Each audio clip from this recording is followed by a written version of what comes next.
there most certainly are times when we feel like that. When you say, I don't have any idea whatsoever of what I'm going to do to pull this out. Been in situations like that where I had deadlines I had to meet. I didn't meet those deadlines and I lost a car, lost a home, lights were cut off, telephone was cut off. All of those things are going to happen to you at different points in life. Now, question is, what does it really mean?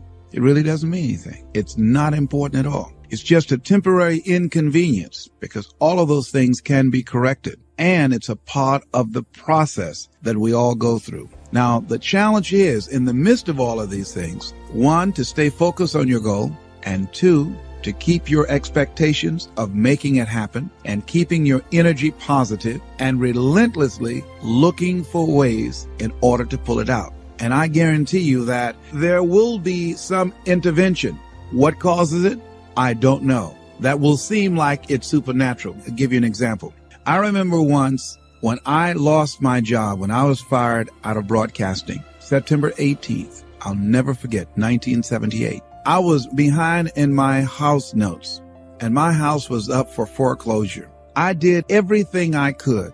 I had borrowed as much money as I could borrow. I had talked to family members and friends. I did everything I could, and I couldn't get enough money, being unemployed for several months, applying for job after job after job, and couldn't get a job. I couldn't get enough money to save the house, but I never felt, and this is very important, the feeling that I had, never felt that I was going to lose that house. I wanted that house. And so what I did was very uncanny. I released it. I did the best that I could. And at that time, with the limited money that I did have, I decided to take a trip with my family to Miami, go down and spend time in the sun with my children. We caught a Greyhound bus from Columbus, Ohio, and we went to Florida. By the time I arrived on the day that the bank was to foreclose at 12 noon on the house, I got a call from one of my former assistants who went by the house and called me and said, Les,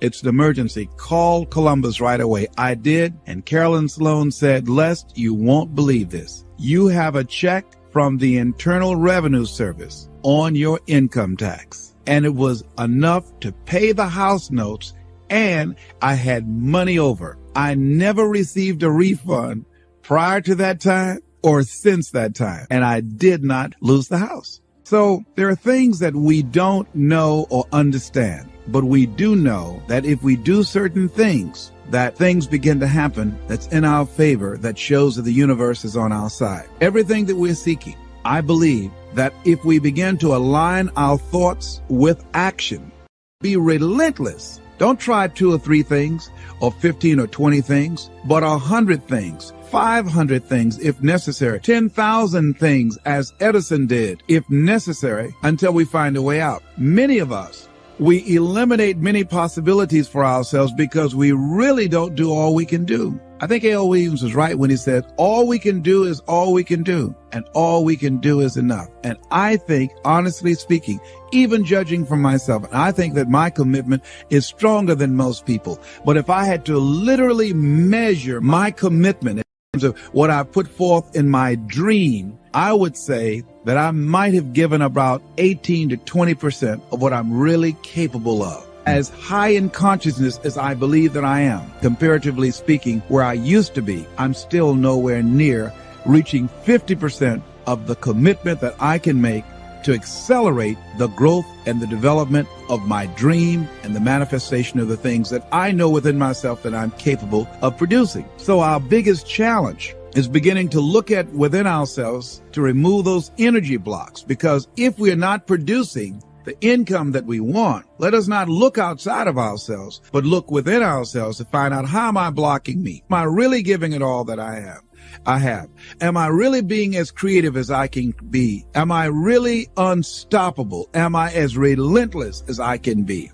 Am I exhausting every means possible? Am I turning up every rock to find what it is that I'm looking for? That what resides between our ears, when we're thinking about how do I come up with $500, $1,200, or $2,000, It's the same gray matter that resides between the ears of a Ross Perot or Donald Trump when his bankers say, you've got 30. How is it that one man or woman can do it and do 1,000,000 times more than these other people and the other ones don't? It has to be consciousness. It has to be, and when we talk about consciousness, we're talking about a collection of our thoughts, our feelings, and our emotions and experiences used as an active force to produce in our lives that which we want to produce. Because everything that exists in life, the microphones that we're speaking in, the shoes that we have on our feet, the chairs that we're sitting in, the clothes that we're wearing, the homes that we live in, the cars that we drive, all of that came out of our consciousness.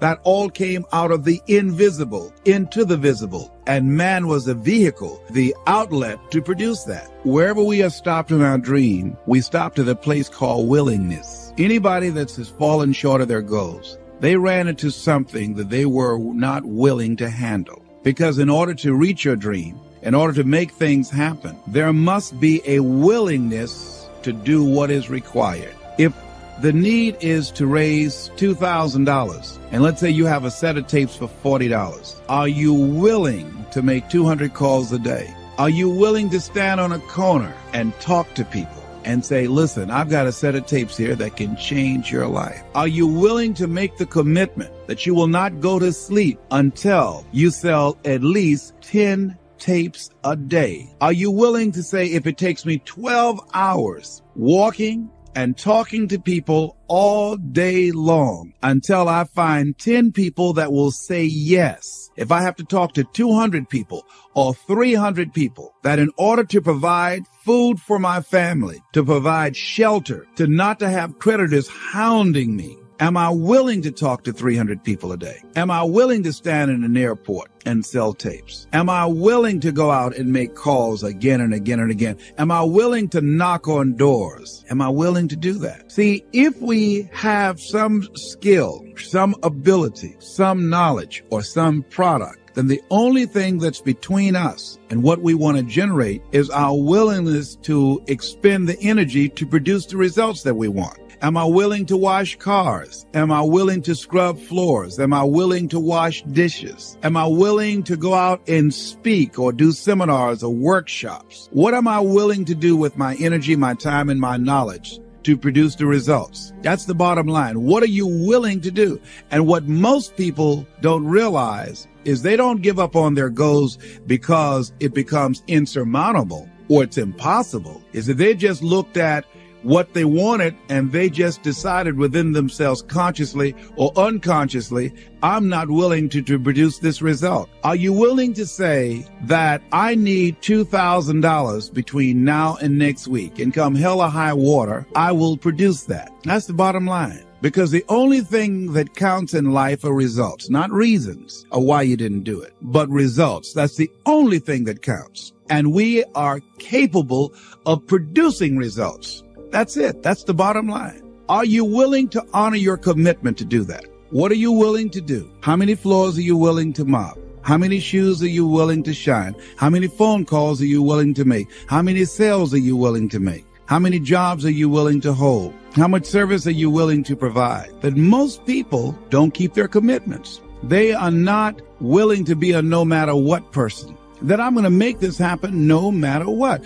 Most people use escape routes for themselves. Most people have something that they could point to justify why they haven't produced the results. Some reason. Well, people weren't buying, or the economy is soft. Somebody somewhere is buying. Somebody somewhere is spending some money. So as we begin to look at where we are, every time when I was working on developing my dream and I knew that I had to do something, that I had to do it, I was always able to pull it out. Because I started thinking, Walt Disney can do it. If a John D. Rockefeller can do it, then I can do it. Am I to believe that they have some license of exclusivity on producing wealth or producing results that I don't have? I think that it was a key given to us. I was reading the book called Succeeding Against the Odds by John H. Johnson. Good book. He said, for it is the most enduring element of our faith that I must conclude this speech by saying that men and women are limited not by the place of their birth, not by the color of their skin, but by the size of their hope. what is the size of your hope? As we begin to look at what it is we want to produce in our lives, I think another question could be asked, or to paraphrase what he said, what is the size of our commitment to make it happen? See, when you ask people to become a no matter what person, something inside of them begins to tremble because of the fact that we aren't accustomed to saying, I'm going to make this happen. Most people won't do that. Won't take that kind of stand and saying, I'm going to make this happen no matter what. Most people won't do that. That takes energy. That takes conviction. That takes a determination and a mindset. I'm going to do this. And I say that once you make the commitment, and that's what Goethe meant. And that whole piece he says about commitment, he says, once you make a commitment, providence moves too. All kinds of things happen that never would have happened. A whole stream of things happen that you could never anticipate it. I know that. And I think that Longfellow was right, who said, if you go to the gate and you knock loud enough and long enough, somebody's going to answer. Now, what's the difference? I want to tell you about two men that I know. One I knew because he's gone now. Lost their jobs. Two of them laid off, worked the same place. One started going out looking for a job. Other one also went out looking for a job. Something came into play for both of them that happens to us every day. It's called eyesight and mindsight. Eyesight is what you see in your life. I tell you, look into the future. What is it you want? What is it you'd like to create for you? In order to begin to choose your future, one of the things you've got to do is you've got to release your past. You've got to release your history to create a new reality for yourself. Most people live out of their memory as opposed to their imagination. Einstein said the imagination is the preview of what's to come in your life. So most people don't use their imaginations. Most people don't dream anymore. Why? Because through the conditioning process of life, after so many rejections, see, you know what you can do. You know what you have done. And you also have seen what has been done by others in your environment and by others in your circumstances. Then you look at where you want to go. And what most people do, they do that which they feel they know that can work because they've already done it or they've seen it done. And so they allow their negative history to determine the possibilities for them.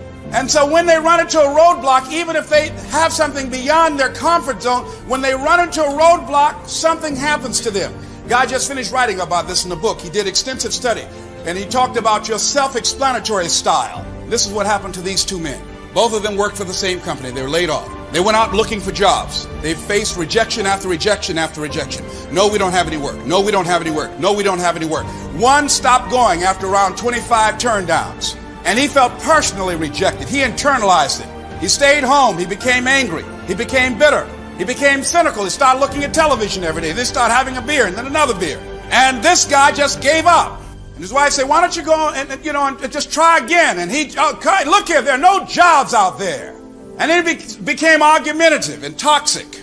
This other guy kept on working at trying to find a job, kept on looking, and was willing to do anything, odds and ends. He just kept on going. Other guy stopped, stayed home, started feeling sorry for himself, became angry, started telling anybody who would listen about his employer and how wrong they were, and started talking about how much money he lost, and that's all he knew how to do. And he became more and more depressed, more and more withdrawn, angrier and angrier and angrier.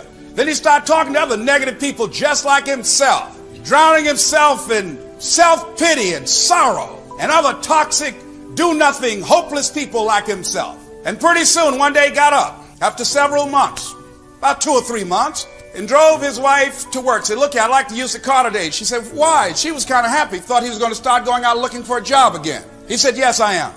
Drove his wife to work, dropped the kids off to school, came home, drove into the garage, closed the door, left the car running, and took his young 37-year-old life. His mindsight told him, your situation is hopeless. And the fact that his wife was working and supportive of him really didn't mean anything. He felt less than a man because he couldn't provide for his family. He looked at his situation and he felt like he couldn't get out. There's no hope for him. He kept on reading the newspapers and listening to the television and other negative people, and he felt there was no way out. Other guy, around 5 or 6 months later, guy who kept on facing those no's and rejections and whose explanatory style told him there must be a job somewhere, someplace out here with my name on it. He kept on and he found one. Two men faced with the same thing. Both of them saw the circumstances they were in exactly the same, but they interpreted and saw it differently. Your mindset determines in many ways, in many cases, what you see as possible for you based upon what you've done and what you know has been done. And most people allow life to control them and their circumstances and people and events, just like the guy who took his life. As we begin to look at what we want, as we begin to look toward the future, here's what I'm saying and suggesting to you, that in order to begin to take charge of your life and to reshape your future, what's going to be crucial for you is to look toward the future, and every time you find yourself saying that you can't do something, putting yourself down, being negative about you and the possibilities for you, you've got to literally catch yourself. And you've got to affirm to yourself in the process, hey, no, I can make it. I can make this some way this can happen for me. You've got to remind yourself that you've got powers within you, talents within you that you haven't even reached for yet. That you've got to go outside of your comfort zone. A lot of things we say we don't like because we haven't even tried them. That once you give yourself an opportunity to try and to experiment with your life, to stretch, you'll find out you can do more than you can ever begin to imagine. Now, ladies and gentlemen, let me share something with you. I would not tell you this if I have not experienced this myself. I used to be in an audience just like you, hearing people talk, and I just, wait a minute, there was a part of me, there was a chatter. See, 87% of our self-talk, how we explain things to ourselves, is negative. That's been given to us by life. 87% of our thoughts are negative because we live in a negative environment. We think 40 to 50,000 thoughts a day, according to many psychologists. So in order to begin to create what you want, one of the things we're going to have to do is use some tools over the next 6 weeks as you work and begin to develop a different kind of mindset for you and your future to change that inner conversation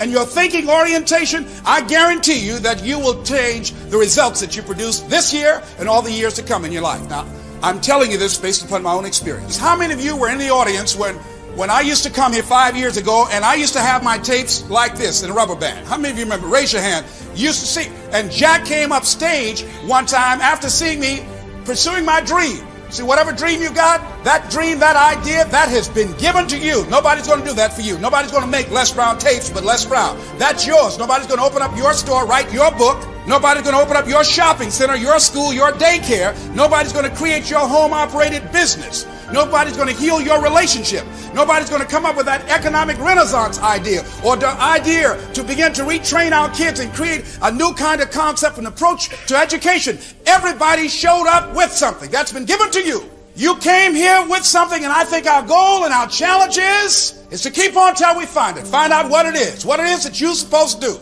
And it's going to come to you at some point in time. But many times you got to experiment. You got to be willing to challenge yourself to go outside of your comfort zone and do some different things sometimes.